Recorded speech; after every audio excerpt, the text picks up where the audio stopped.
कितनी सोचने वाली बात है। बात सरसों पे तेल पे आती है। तो सरसों का तेल दोस्तों होता ऐसी है कि कभी बोलते हैं ब्राज़ील हो गया, कभी मैक्सिको हो गया, कभी इंडोनेशिया हो गया, ऐसे देशों से क्या होता है कि हमारे यहाँ आयात किया जाता है। तो अब ये सरकार क्या कह रही है कि भैया वहाँ पर क्या कर रहे हैं, पेट्रोल डीजल महंगा हो रहा है, तो वही सरसों जो खाद्यान्न तेल है उसको ये लोग क्या कर रहे हैं, पेट्रोल डीजल में कन्वर्ट कर रहे हैं। तो हम लोग को महंगा मिलता है, तो हम लोग यहाँ पर महंगा उसको बेचेंगे। तो भैया क्यों हम किसी देश पे ऐसे खाद्यान्न चीज़ों के लिए निर्भर रहें। जैसे हम लोग गेहूँ धान में अधिकांशता क्या हो गए हैं कि हम लोग अपना स्वयं का उपजा लेते हैं और खा लेते हैं। तो वैसे हम लोग तेल पे क्यों भाई किसी देश पे निर्भर हों, क्यों निर्भर हो बताइए। हमारे यहाँ सूर्यमुखी नहीं होता है, हमारे यहाँ सरसों नहीं होती, हमारे यहाँ मूंगफली नहीं होता, हमारे यहाँ तिल नहीं होता, क्या नहीं होता है, हमारे यहाँ सारी फसलें होती है। तो क्या करना चाहिए फिर उपाय इसका? उपाय यही है दोस्तों कि वे हमारे भाई किसान भाई बहन हैं जो इस फसल को उपजा सकते हैं, जो यह फसल जिन क्षेत्रों में अधिकांशता होती है वहाँ गवर्नमेंट को, वहाँ सरकार क्या करने चाहिए, उनकी सपोर्ट करने चाहिए ना भाई।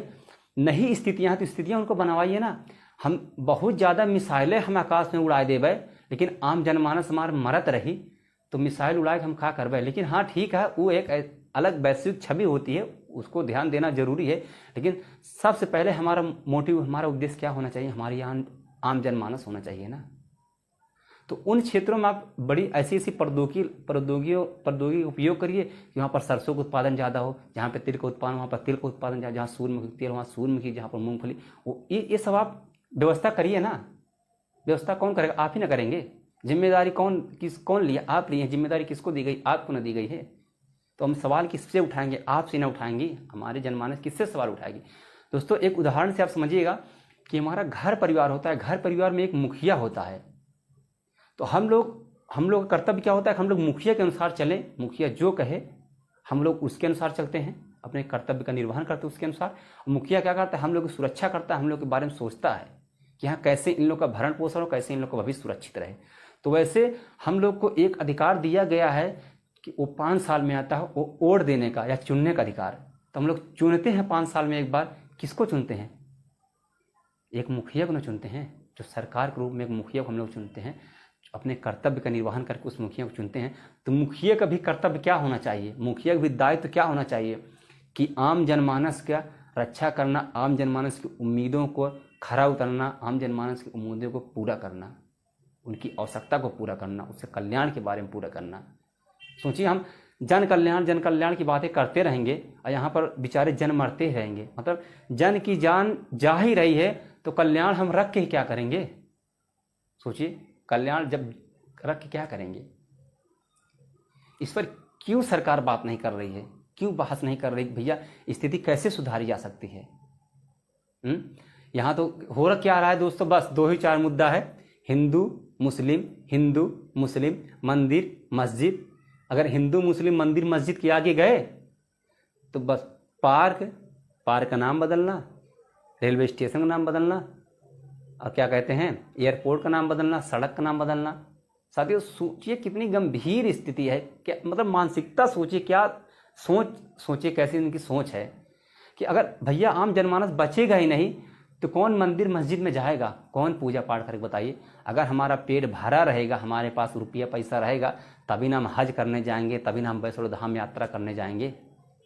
यहाँ तो भोजन मिलने दुश्वार हो गया है तो हम और आगे क्या सोचेंगे। और अगर पार्क में नाम बदलना, दोस्तों नाम ठीक है बदलने, सोचिए खर्चा लगता है अच्छा खासा पार्क बदलने, किसी का नाम बदलने में। दोस्तों आप सर्च करके देखिए अच्छा खासा पैसा खर्च होता है, इन्वेस्ट होता है। बहुत सारी जगह नाम बदलना, ये बदलना, दुनियादारी करना, ऐसे इतना आसान भी नहीं है सब चीज़ें, कितना आसान है। अच्छा आप सोचिए पार्क में इंसान क्या करने जाएगा, घूमने ही तो जाएगा। कभी या हम कोई देवी देवता के लिए कि भाई मान लो कोई अल्लाह का नाम को भी, कोई भगवान का नाम रख ही दिए उस पार्क में, किसी का नाम रख दिए उसका, तो क्या वहाँ पर पार्क में लोग ऐसे नतमस्तक करने जाएंगे, क्या करने जाएंगे बताइए आप। इतना समझदार हैं, इतना सोच ही सकते हैं कि वहाँ पर इंसान केवल घूमने ही ना जाएगा। हाँ ऐसा मान लो सड़क का कोई नाम बदल दिए हम, कि सड़क का नाम ऐसे हो गया, तो सड़क का नाम कभी ऐसे वैसे बदलने से क्या करेगा कोई इंसान। अच्छे भैया बहुत बढ़िया सड़क हो गई, बहुत स्वच्छ सड़क हो गई, चला एक काम करा, थाली उली नहीं, अब कहीं जात रहा तो सड़क पे खाना खोला ऐसे ही साफ होकर वही खाना निकाल खाए लगा। भैया सड़क पे इंसान ट्रैवल ही ना करेगा, यात्रा ही ना करेगा, और क्या करेगा। सोचिए, इन सब से निकल के थोड़ा समाज के बारे में, आम समाज के बारे में सोचिए, आम जनता के बारे में सोचिए कि उनकी स्थिति कैसी हो जा रही है, महंगाई के दंश से उनको कैसे निकाला जा सकता है। भैया होता क्या कि आपको हमने चुना, आप क्या करते हैं, आप वित्तीय स्थिति को संभालने के लिए किसको चुनते हैं, वित्त मंत्री को चुनते हैं ना।